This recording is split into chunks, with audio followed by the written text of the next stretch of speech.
আসাম ত্রিপুরা সীমান্তে আবারও মাদক চোরাচালানের রুট হিসাবে চিহ্নিত হলো। দুদিনের মাথায় ফের শ্রীভূমি জেলার পাথারকান্দি বিধানসভার বাজারিছড়া থানাধীন চুরাইবাড়ি ওয়াচপোস্টে পুলিশের অভিযানে ধরা পড়ল বিপুল পরিমাণ নেশাজাতীয় কফ সিরাপ সহ এক পাচারকারী।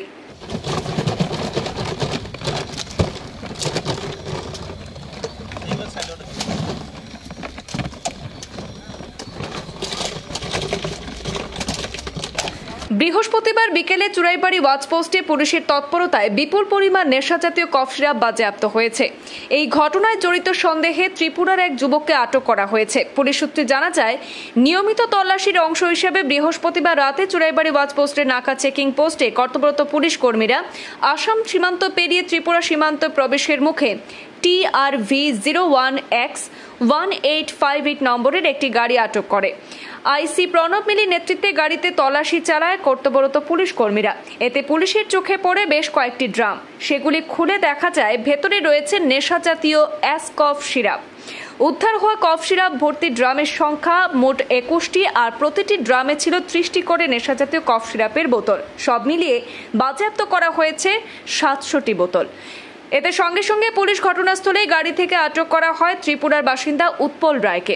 প্রাথমিক জিজ্ঞাসাবাদে সে কিভাবে এবং কোথা থেকে এই কফ সিরাপগুলি সংগ্রহ করেছে এবং কোথায় পাচার করার পরিকল্পনা ছিল তা জানার চেষ্টা করছে পুলিশ। এই সংবাদ এসে পৌঁছা পর্যন্ত পুলিশ থানায় আটকে রেখে টানা জিজ্ঞাসাবাদ চালিয়ে যাচ্ছে ধৃতকে, এমনটাই খবর পাওয়া গেছে।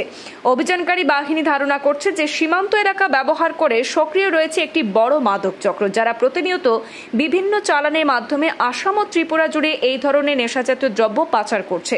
তবে পুলিশের মতে সাম্প্রতিক এই অভিযান পাচারকারীদের জন্য একটি বড় বার্তা যে সীমান্তে নজরদারি আগের চেয়ে আরও জোরদার করা হয়েছে।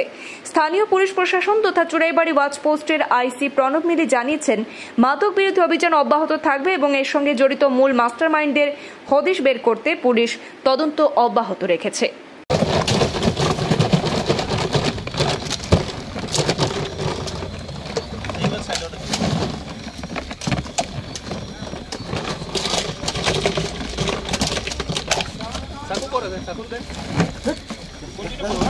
Continue sir.